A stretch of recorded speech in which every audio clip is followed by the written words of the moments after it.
What are the things that are supposed to be in the retirement, in a good retirement portfolio that can yield passive income for life?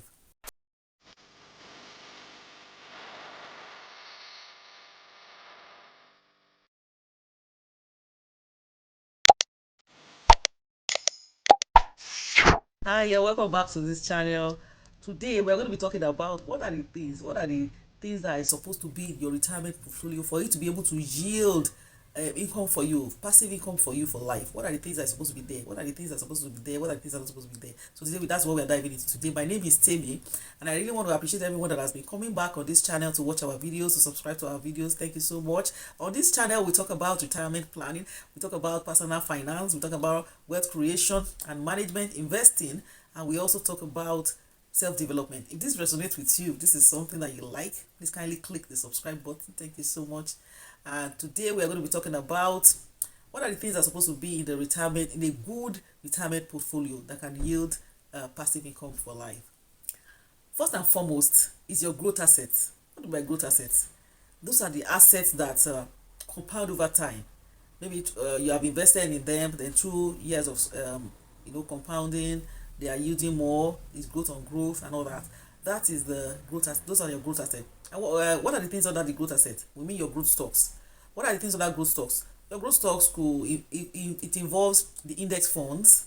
It involves all the index funds. On the index funds, we can have the S&P 500. When maybe it's your VOO, maybe it's your VUAG, maybe it's your VUTSA, can be the VT high.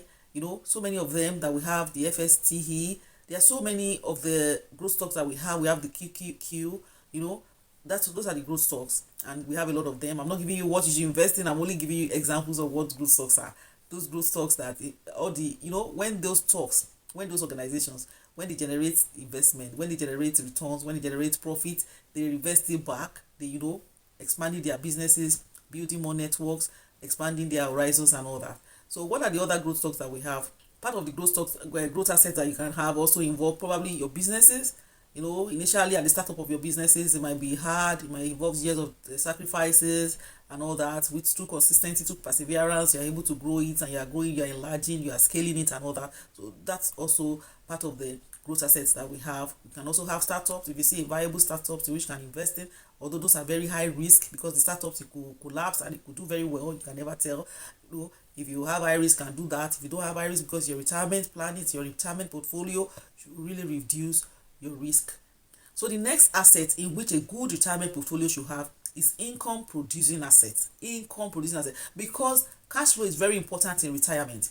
Because this, by the time you are in your retirement, if you were working with the government before, if you were having a 9 to 5 job before, it's now your retirement, you are no longer working and all that. So cash flow is very important. Very important you have consistent cash flow. It's very important you are not stranded in anything cash flow, because this time you're taking care of your health, you're taking care of yourself. You must have food on your table, you must have energy. You must be able to pay for your energy bills, you must be able to pay for your rent or your mortgage or whatsoever it is. It's very, very important that you have income and cash flow producing assets. And what do I mean by this income and cash flow producing asset? You can have your dividend stocks. Among the dividend stocks, the dividend yielding stocks, you can have the REITs. You can have the ones that maybe produced by Vanguard. You have the VT high, you have the VYM high. Those are the total stocks in which high yielding dividend ETFs. If you want to invest in ETFs. It's very important that you invest in ETFs. Don't invest in individual stocks, except you have done your due diligence. I see that your hard money is very safe. So it's very important also that you have this income producing assets, either your rental income, it could be real estate, maybe the ones you have invested over time, the buildings you have bought over time, or the buildings you have built over time, they're now coming back to give you cash flow and constant cash flow in retirement. So you should have this also in your retirement portfolio. It's very, very important. You can do REITs, you can do real estate investment trust. You can invest in real estate investment trust, in which you don't even have to build you're just investing in compartment buildings, in an organization that has invested in so many real estate. You are just putting your money there, they're just giving you return back. You don't need to worry about maybe one pump has broken or the toilet is blocked or something like that. And I can also have real estate, bank lands, buy real estate and all that, and you can give it to people that will be able to manage it for you, and they'll just be giving you returns back. It's very important you have this income generating asset. Your portfolio is the number one that you should have. And the last one that you're supposed to have in your retirement portfolio is the stability and protective assets. What we mean by stability and protective assets? We are talking about your bonds. maybe the federal government bonds and the treasury bills. Now, the treasury bills and the federal government bond, these are both federal government debt security issued to people to invest, and all that. And they are very, very consistent with their paying. They are very, very consistent, and they have relatively high yield, or relatively high yield. But the lower the risk, the lower the return and all that. You can't compare the yield to probably a business. You can't compare the yield to probably a startup or something.